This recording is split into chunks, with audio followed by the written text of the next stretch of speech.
The Seesaw Trio got their much-deserved happy ending at the end of KH3, and it does seem like that could be the end of their story. But what if they returned in KH4? Who would have the biggest chance of returning? Why would they return? And would any of them return at all? That is what we'll explore in today's video. Let's start with Shion and Roxas, and we'll cover Axel later. But Shion and Roxas both have sort of a slim chance of returning. It does truly seem like the end of KH3 was the end of their story, and it was more or less done right after that game. However, I believe that this is in the Limit Cut episode of KH3 Remind, where we know that Roxas and Shion are in Twilight Town because the whole Twilight Town gang is looking through their memories as a means to get some sort of lead on where Sora could be. And we also know that Riku does end up in Quadratum somehow, so this leads me to believe that there is a chance that the gang did dig up some clues and they did find Sora through the means of looking through the two's memories in some way or another. This also leaves the possibility, although I don't think it's a very big one, that maybe the two could also go to Quadratum at some point to help look for Sora, maybe help get him out or something, or maybe with the help of Namine, maybe she would also accompany them on that journey, but that's going a little bit too far. But what we can be certain about Namine is that she's most likely the one looking through their memories for clues about Sora, because as we learned in Reach Into Memories, she does have the power to go through memories of the people that are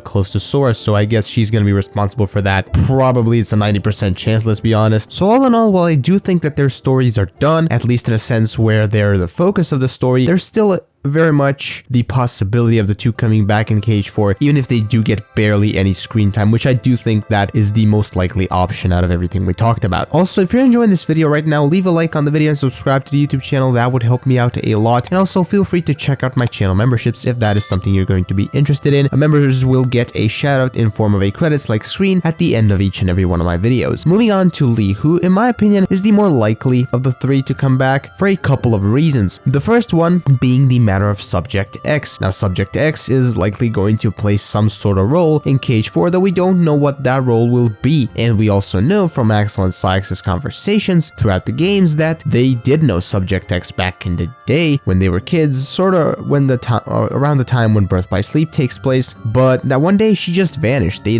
don't know what happened to her. Now, I'm saying that Axel knew who she was because, as we know, she was experimented on by mostly Terranort, and the only thing that we know about her is that she was a 15-year-old girl who had no idea who she was. She didn't even know her name, hence why she is still to this day referred to as Subject X, even though a lot of people are pretty certain about who she is, but we don't know anything for sure yet, so we're gonna leave that up for the future. Axel did used to know who Subject X was, like I said, and I do think that he will have some sort of work to do in that side of the plot with regards to possibly finding her or looking for some clues about her, maybe an Ants in the Wise's lab or something. But that was the in-universe reason for why he could come back. But another reason for which we will look at things from a narrative or writing perspective is that ever since the end of Dream Drop Distance, Lee's been training to become a better Keyblade wielder, and he even participated in the final battle at the end of KH3, so clearly Nomura has some sort of plans, or he's planning to do something with him, we just don't know what. And the whole thing I just talked about with him helping find out more about Subject X was pure speculation, but at the same time I highly doubt that Nomura would put as much of an emphasis on his training with Kairi in KH3 without having some sort of plans in store for the fan favorite, and whether he will have anything to do with